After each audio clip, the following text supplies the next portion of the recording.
ಬಾಹ್ಯಾಕಾಶದಲ್ಲೂ ಆ ತೊಂದರೆ ಆಗ್ತಕ್ಕಂಥ ಲಕ್ಷಣ ಇದೆ. ಅದನ್ನು ಯುಗಾದಿ ನಂತರ ಹೇಳ್ತೀನಿ. ನೀವು ಭಾಳ ಅಪೇಕ್ಷೆ ಪಡುವಂಥದ್ದು ರಾಜಕೀಯ. ಏನಾಗುತ್ತೆ, ಏನಾಗ್ತಾರೆ, ಎಂತ ಆಗ್ತಾರೆ ಅಂತ ಒಂದು ಸಾಂಪ್ರದಾಯಿಕವಾದ ಮಾತು.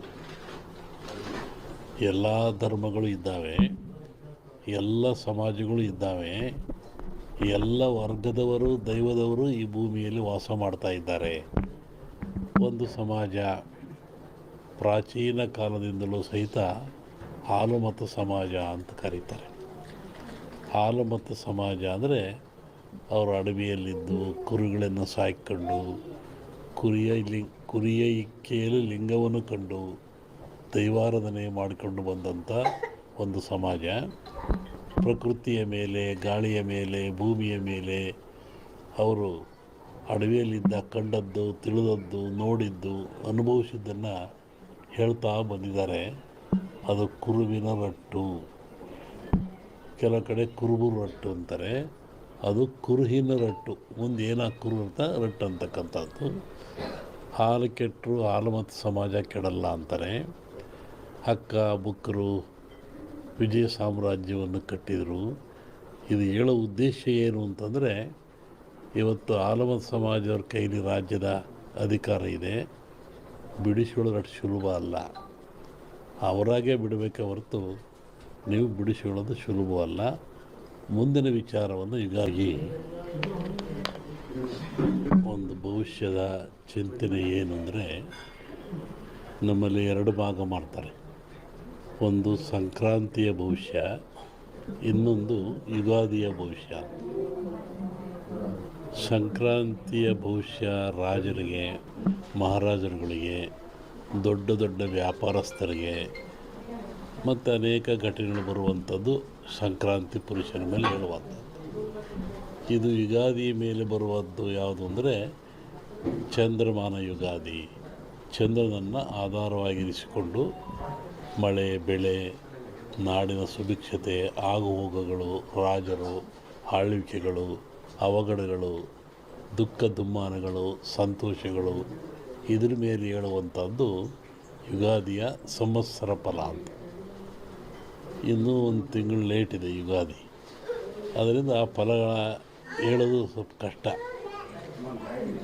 ಈಗ ನೀವು ಕೇಳುವಂಥದ್ದು ಏನು ಅಂತಂದರೆ, ಮಳೆ ಬೆಳೆಗಳು, ಆರೋಗ್ಯ ಮುಖ್ಯವಾಗಿ. ನಮ್ಮ ದೃಷ್ಟಿಯಲ್ಲಿ ಕರ್ನಾಟಕಕ್ಕೆ ಬರುವ ಸಂವತ್ಸರದಲ್ಲಿ ಯಾವುದೇ ವಿಧವಾದ ತೊಂದರೆ ತಾಪತ್ರಯಗಳಿಲ್ಲ. ಮಳೆ ಬೆಳೆಗಳು ಚೆನ್ನಾಗಿ ನಡೀತವೆ, ಸುಭಿಕ್ಷತೆ ಇರ್ತದೆ ಮತ್ತು ನಾಡಿನಲ್ಲಿ ಯಾವುದೇ ಕೊರತೆ ಕಾಣ್ತಾ ಇಲ್ಲ. ಯುಗಾದಿಯ ನಂತರ ಕರ್ನಾಟಕದ ಬಗ್ಗೆ ಮತ್ತು ಜಾಗತಿಕ ಬಗ್ಗೆ ಭಾಳ ಅಜಾಗರೂಕತೆ ಇದೆ, ತೊಂದರೆ ಇದೆ. ಹೋದ ವರ್ಷಕ್ಕಿಂತಲೂ ಹೆಚ್ಚಿನ ಭೀಕರತೆ ಕಾಡುವ ಲಕ್ಷಣ ಇದೆ. ಅದನ್ನು ಯುಗಾದಿ ನಂತರ ಹೇಳ್ತೀನಿ. ಇತ್ತೀಚಿನ ದಿನಗಳಲ್ಲಿ ಎಲ್ಲರೂ ನೋಡಿದಂಗೆ ಭೂಕಂಪಗಳು ಹೆಚ್ಚಾಗ್ತಾ ಇದ್ದಾವೆ.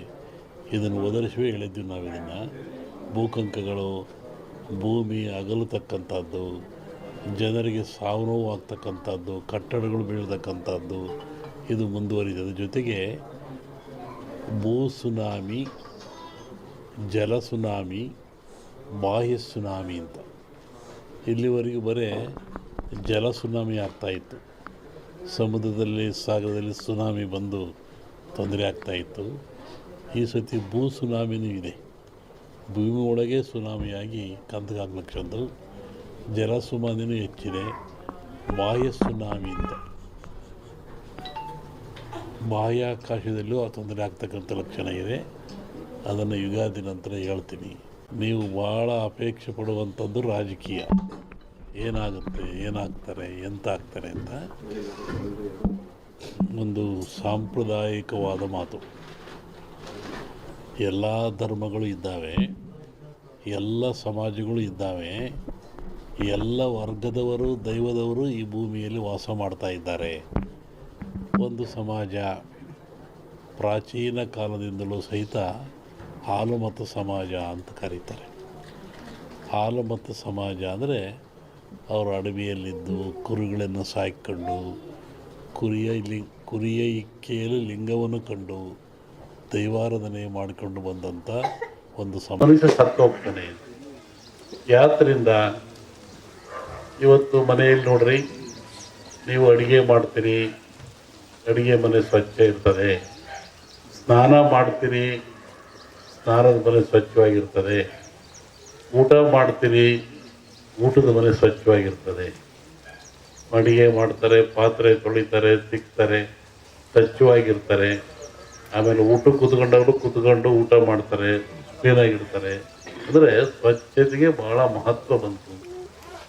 ಹೊರಗಿಂದ ಬಂದ್ರಿ, ಕೈ ಕಾಲು ತೊಳೆದೇ ಒಳಗೆ ಹೋಗಲ್ಲ, ಚಪ್ಪಲಿಯನ್ನು ಹೊರಗೆ ಬಿಟ್ರಿ, ಒಂದು ಕಾಫಿ ಕುಡಿದ್ರಿ, ನೀರು ಕುಡಿದ್ರಿ, ಕಪ್ಪಿಟ್ಟು ಕೈ ತಗೊಳ್ತಾ ಇದ್ರಿ. ಇದನ್ನು ಮಡಿವಂತಿಕೆ ಅಂತ ಕರೆದ್ರು. ಮಡಿವಂತಿಕೆ ಅನ್ನತಕ್ಕಂಥದ್ದು ಆರೋಗ್ಯದ ಒಂದು ಸಂಕೇತ. ಆಚಾರ ಅಂದ್ರೆ ಆರೋಗ್ಯ ಅಂತ. ಇವತ್ತು ಏನಾಗಿದೆ, ಅಡುಗೆ ಮನೆ ಒಳಗೆ ಚಪ್ಪಲಿ ಹಾಕ್ಕೊಂಡೆ ಅಡುಗೆ ಮಾಡ್ತಾರೆ. ನೀವು ಡೈನಿಂಗ್ ಹಾಲಿಗೆ ಚಪ್ಪಲಿ ಹಾಕ್ಕೊಂಡೆ ಹೋಗ್ತೀರಾ. ಊಟ ಮಾಡಬೇಕಾದ್ರೂ ಕುತ್ಕೊಂಡೆ ಟೇಬಲ್ ಮ್ಯಾಗ ಊಟ ಮಾಡ್ತೀರಾ. ಸ್ನಾನಕ್ಕೂ ಅವ್ಯವಸ್ಥೆ ಆಗಿದೆ. ಹೀಗಾಗಿ ಮನುಷ್ಯ ಸ್ವಚ್ಛತೆಯನ್ನು ಕಳ್ಕೊಂಡ. ಎಲ್ಲ ಕಡೆ ಅವನು ಸ್ವಚ್ಛತೆಯನ್ನು ಕಳ್ಕೊಂಡಿದ್ದಾನೆ. ಊಟ ಮಾಡೋಕ್ಕೂ ಟೈಮ್ ಇಲ್ಲ, ಸ್ನಾನ ಮಾಡೋಕ್ಕೂ ಟೈಮ್ ಇಲ್ಲ, ಧ್ಯಾನ ಮಾಡೋಕ್ಕೂ ಟೈಮ್ ಇಲ್ಲ. ಹೀಗಾಗಿ ಇದ್ದಾಗ ವ್ಯಾಧಿಗಳು ಅವನಿಗೆ ಬೆನ್ನು ಹತ್ತಿದ್ವು. ಈ ಕೊರೋನಾದಿಂದ ಯಾರೂ ಸಾಯಲ್ಲ. ಕೊರೋನಾಕ್ಕೆ ಅದರ ಅವಶ್ಯಕತೆ ಇಲ್ಲ. ಕೊರೋನಾ ಗಾಳಿ ಮಾಧ್ಯಮವಾದರೂ ಕೊರೋನಾ ತೂಕವಾಗಿರುತ್ತೆ. ಇವರು 1 ಗ್ರಾಮ್ ಕೊರೋನಾ, ಇದರ ತೂಕ 1 ಗ್ರಾಮು, ಅರ್ಧ ಗ್ರಾಮು. ಜಗತ್ತಿನ 800 ಕೋಟಿಯನ್ನು ಎದುರಿಸಿದ್ರು ನೋಡ್ರಿ. ಇದರ ತೂಕ ಎಷ್ಟು? ಒಂದು ಅರ್ಧ ಗ್ರಾಮ್. ಡಾಕ್ಟ್ರ್ ಇಲ್ಲೇ ಕೂತಾರೆ, ಕೇಳಿ. ಅದು ಎಲ್ಲಿಂದ ಬರುತ್ತೆ? ಕೆಮ್ಮಿದರೆ, ಕೆಕ್ಕಿಸಿದರೆ, ಉಗಿದ್ರೆ ಅದು ಭೂಮಿಗೆ ಬೀಳ್ತದೆ. ಅದನ್ನು ಗಾಳಿಯ ಮುಖಾಂತರ ನಮಗೆ ಸೇರ್ತದೆ. ಅದಕ್ಕೇನಂದ್ರು, ಮಾಸ್ಕ್ ಹಾಕ್ಕೊಳ್ರಿ, ದೂರದಲ್ಲಿ ನಿಂತು ಮಾತಾಡ್ರಿ. ನೋಡ್ರಿ ಎಂಥ ಒಂದು ವ್ಯವಸ್ಥೆ ಬಂದಿದೆ. ಆ ಒಂದು ಸಣ್ಣ ಕೊರೋನಾ ನಮ್ಮಲ್ಲೇ ಇದೆ, ನಮ್ಮ ಶರೀರದಲ್ಲೇ ಇದೆ. ಅದು ಜಗತ್ತಿನ ಜನವನ್ನು ಎದುರಿಸ್ತಾ ಇದೆ. ಅಂದರೆ ಕಾಯಿಲೆ ದೊಡ್ಡದಾಯ್ತಲ್ಲ, ಮನುಷ್ಯನಿಗೆ ಕಾಯಿಲೆ ದೊಡ್ಡದಾಯಿತು. ಮನುಷ್ಯ ಭ್ರಾಂತಿಗೊಳಗಾಗಿ, ಭೀತಿಗೊಳಗಾಗಿ ಸಾವನ್ನು ಕಾಣ್ತಾ ಬಂದ. ಇದಕ್ಕೆ ಇವತ್ತು ಮದ್ದು ಸಿಕ್ಕಿಲ್ಲ. ವ್ಯಾಕ್ಸಿನೇಷನ್ ಅಂತ ಕೊಡ್ತಾರೆ, ಮತ್ತು ಅದು ಇದನ್ನು ಹೇಳ್ತಾ ಇದ್ದಾರೆ, ಇದಕ್ಕೆ ಮದ್ದು ಸಿಕ್ಕಿಲ್ಲ. ಮದ್ದು ಸಿಕ್ಕ ಅವಶ್ಯಕತೆಯೂ ಇಲ್ಲ. ಸ್ವಚ್ಛತೆಯನ್ನು ಕಾಪಾಡಿಕೊಳ್ಳಿ. ಮನೆಯಲ್ಲಿ ಸ್ವಚ್ಛತೆ, ಮನೆ ಕ್ಲೀನಾಗಿರಬೇಕು. ನೋಡ್ರಿ, ಹಬ್ಬ ಬಂದರೆ ಸುಣ್ಣ ಹೊಡಿತಾ ಇದ್ರು, ವಾರ ವಾರ ನೆಲ ಸಾರಿಸ್ತಾ ಇದ್ರು, ಮನೆ ಸಾರಿಸ್ತಾ ಇದ್ರು. ಇವತ್ತು ಏನಿಲ್ಲ, ಹಂಗೆ ಕ್ಲೀನ್